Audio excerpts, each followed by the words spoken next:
Hi, hello. Welcome to this video. It was originally supposed to be a couple of days in Austin, just kind of running around, and I got some footage, but not enough. When I was in town for my future sister-in-law's bridal shower, she gave me this shirt, like a bridesmaid. She doesn't really have bridesmaids because it's going to be a very small, intimate affair. But she got this for her sister and then us, my sisters, her soon-to-be husband's sisters. I guess her sister-in-laws. That was silly of me. Her sister-in-laws. Anyways, so we were there and I was bopping around and I got some footage but not a lot of footage. And I spent a little too much money at BookPeople. It's probably the first time I've really picked up more than a singular book at a time. 'Tis not the economic season to really be buying a lot of books because they went up in price for paperback again. But I was called. I don't know how to tell you that I was there, and I was just like, I need these books, which doesn't ever really happen to me. I typically wander around a bookstore with 4 books and then put them all back, but one, if not all of them, and go, I can simply get them from my library. But I felt called. So I think what I'm going to do is I'm going to give you some footage of BookPeople. And then we're going to come back here and I'm going to show you the books that I got. Most of these, except for 1 or 2 of them, I got at BookPeople. The other one I got at an indie here on Good on Paper. And then the other one, I don't think Half Price Books is considered an indie store because it is a chain. But I think it's in between an indie and Barnes and Noble. Or maybe one would classify it just as much as Barnes and Noble, but I don't. It's like a half indie. But maybe it's not. I don't know. Anyways, here are the clips.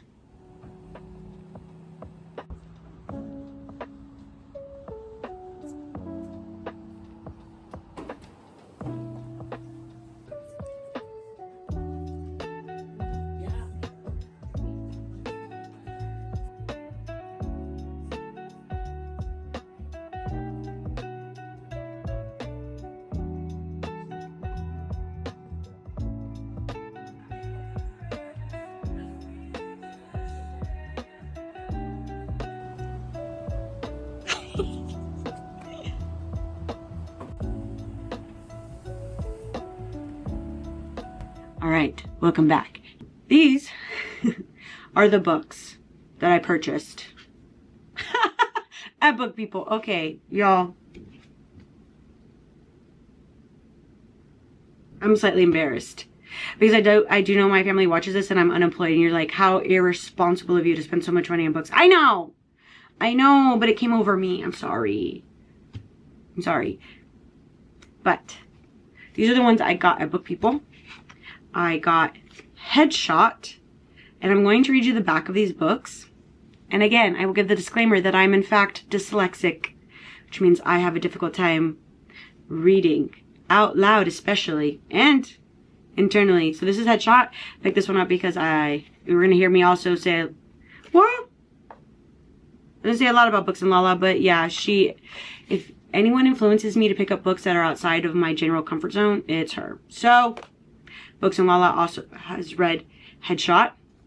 This is an unexpected tragedy at a community pool, a family's unrelenting expectation of victory, the desire to gain or lose control, to make time speed up or stop, to be frighteningly, undeniably good at something.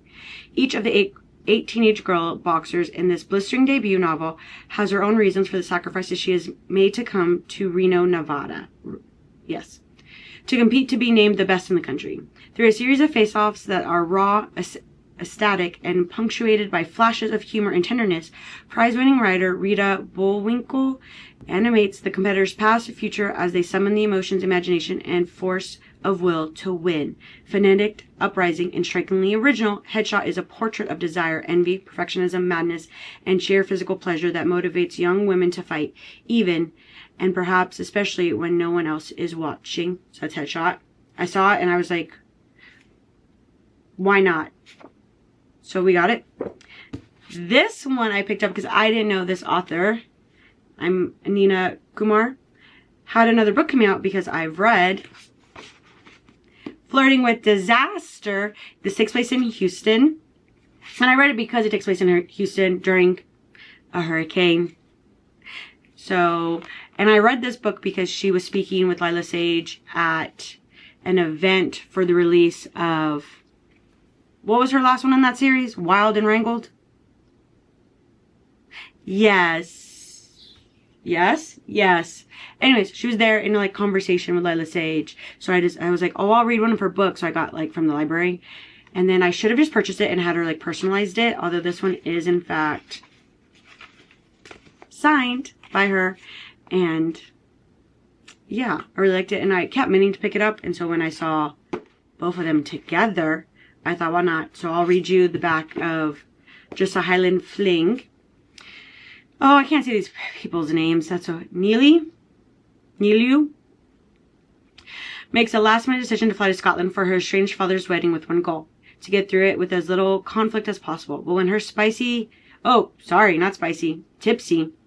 tirade at the rehearsal dinner is the reason her father gets left at the altar, she agrees to help him track down his runaway bride. There's just one problem. The third member of this road trip through the Highlands is Jacob, the hot Desi bagpiper from the wedding who just happens to be Newly's recent one-night stand. They couldn't keep their hands off each other a few nights ago, but now he can't seem to stand her. Their journey to Skye is certainly not smooth, but as the two work together through the obstacles, doing their best to reunite Newly's father with his bride, they realize that there's more to each other than meets the eye, and that the electric connection they felt the night they met is still as strong as ever. Fiery first impressions, fierce glasses, and undeniable chemistry make for a bumpy ride through the Highlands in this swoony, witty romance about family, forgiveness, and finding love where you least expect it. So I was really excited. I said, oh my god, yes, of course. I picked that up, and then Flirting with Disaster, I'll let you know. It's been years since Mina separated from her husband. Oh, I can't remember his name. Nikhil? Years since they first laid eyes on each other in their home state of Texas. Years since they spontaneously wed in Las Vegas and she felt true happiness. Now a high-powered lawyer on Capitol Hill and ready to move on, at least she thinks so. With another successful lawyer, Shake, Mina has returned to Texas. This time finally to obtain a divorce. But there's one thing Mina didn't account for: a hurricane forming in the Gulf, veering right towards them and giving them no choice but to hunker down in the home that they built together. Suddenly, she finds herself trapped amid gale forces and pelting rain with the man she once loved. As they spend more time together, Mina begins to remember everything that drew her to Nikhil. His small town charm, his thoughtful nature, his absurdly good looks. But being with Shake makes sense to her. He's steady, ambitious, and wants exactly what she wants. So she'll stick to her plan, come hell or high water. And if you're in Houston, there's always high water. But will her windswept heart make the right choice? I enjoyed this. She has another book that I have not read. Say You'll Be Mine. So I've already read this one.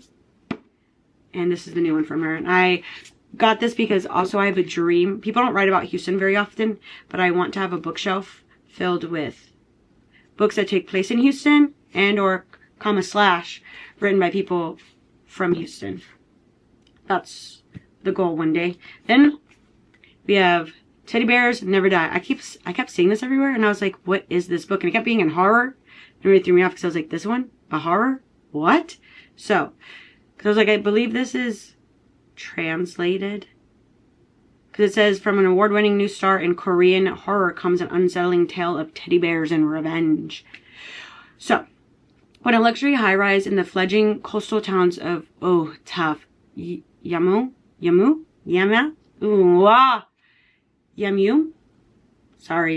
was hit by a massive poisoning attack. Oh, that's so unfortunate.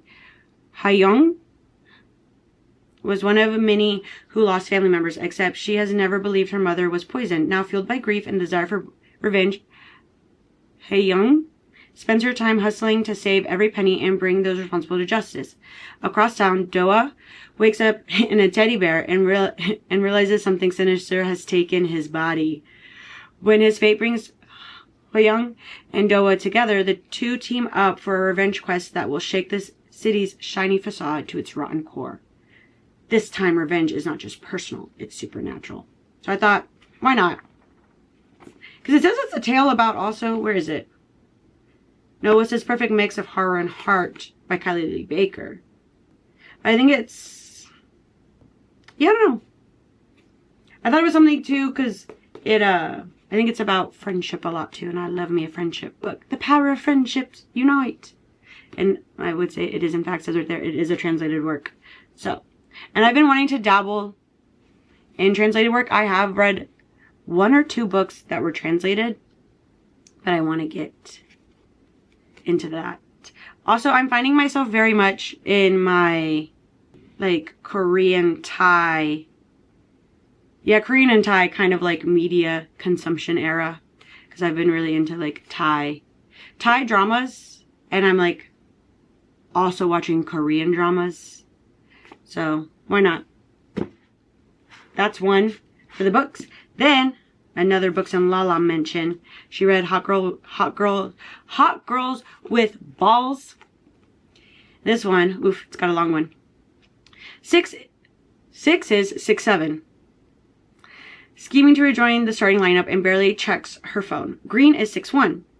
Always building her brand and secretly jealous of her more famous girlfriend. Together, they're going where no Asian American trans woman has gone before. The Men's Pro Indoor Volleyball League. Our hot girls with balls thought playing with boys would spare them from controversy. Haha. In between the rival teams' away games across the globe, 6 and Green stay connected on Space-Time and selflessly broadcast their romance to fans on their weekly Instagram live show. After a long season, they finally reunite for the championship tournament, the first to accommodate in-person fans since COVID pandemic struck the world a year ago. Just as they enter an airtight bro bubble of the world's best, they're faced with a crisis that demands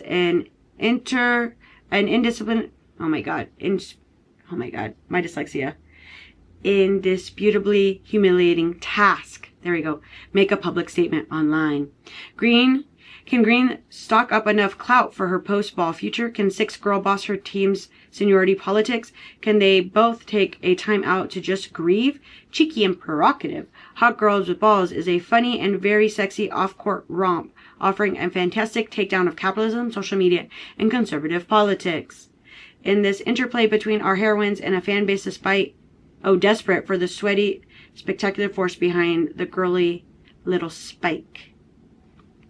So I think, because I believe Books and Lala read these. I think she read this once by itself, but then this was in a book about sports, her video about sports, because it's two rivals to lovers, indoor volleyball players juggle jealousy, tragedy, and a big tournament in the satire of sporty romances and their precious fandoms. And I thought, well, who could resist? Because I think she liked it. I can't actually remember. The thing about when I watch Books and Lala is she says her opinion about books and it falls out of my head.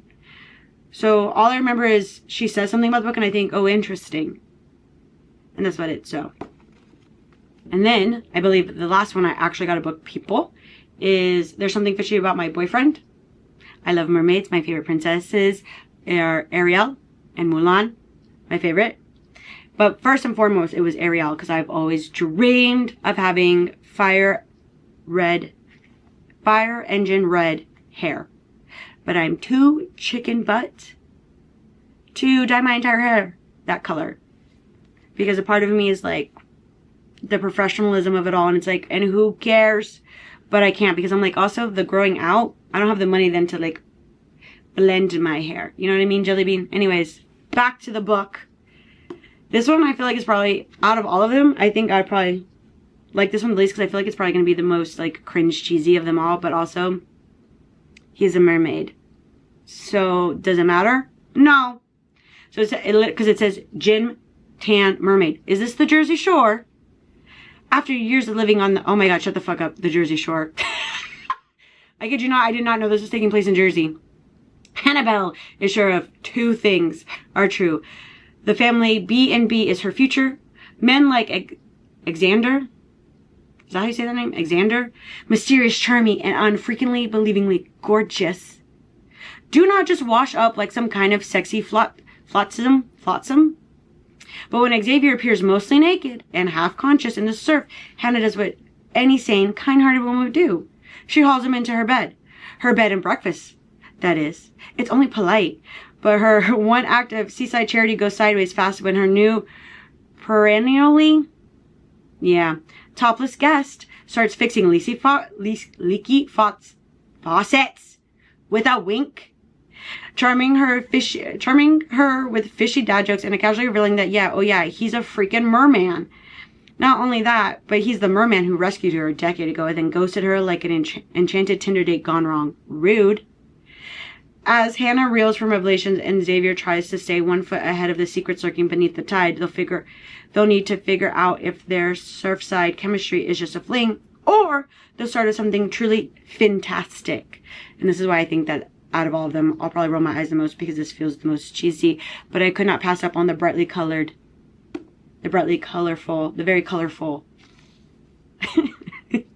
cover. And it's merman. Honestly, why not? Life is short.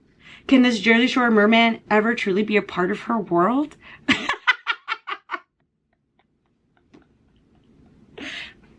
So, here we are. Anyways, why not? You know what I mean, Jelly Bean?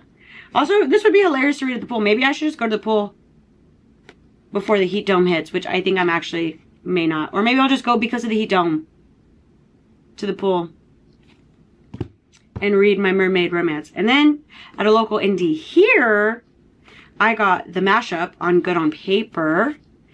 And this one is Ruby Wynn. Sure, is a staunch rule follower who lives by the numbers. So when a surprising breakup on her 35th birthday ruins all of her well-laid plans, Ruby makes an unexpected wish, only to wake up inside a MASH game from 7th grade. Settled in a Technicolor mansion, driving a tie-dye Jeep, and running a roller disco restaurant, Ruby is living out her childhood dreams come true, with one exception. According to the game, Ruby's other half is supposed to be Penn Hayes, her brother's annoying and annoyingly handsome best friend. But there's zero romance between them, just like in real life.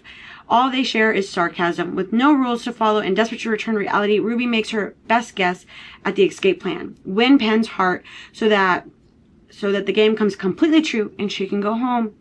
It's unthinkable. On Ruby's list of do's and don'ts, Penn Hayes is a lifelong don't. But as Ruby navigates the magical world she dreamed up at 13, she wonders if, by finally throwing out her rules, she just might find her way home to the life and love she deserves. Because I'm also finding that I really don't like time travel. But these new versions of like time travel where our characters are like 35, 36 and go back in some capacity, which I guess is going to be the next one, I'm finding I really like because we age up the protagonists to where they're my age, because I'm 36 years old. And sometimes I don't really care if the protagonists are like younger, but sometimes it would be nice if I was reading about people my own age dealing with like the baggage and grief that comes with like being in your 30s. So I picked this one up because it was like really interesting. I got this on Good on Paper, looking for technically this book, but they didn't have it. So I got this one instead, casually. Yeah. Why not? Because this one I picked up also because of Books and Lala's review. She really liked this one, I believe. Oh, not my Noah Kahn postcard. This one is Joey Vasquez's life is a definition of, oh, how funny, Good on Paper. At 32, she's a lawyer on the cusp of making partners. She owns her house in LA, and she almost keeps pace with her doctor sister in her parents' eyes. When she reluctantly arrives at the very coupley dinner party hosted by Elijah Aarons, the best friend she secretly pined after for 14 years, she's dismayed to find out that the last person on earth she'd ever want to see again is also there. Equino?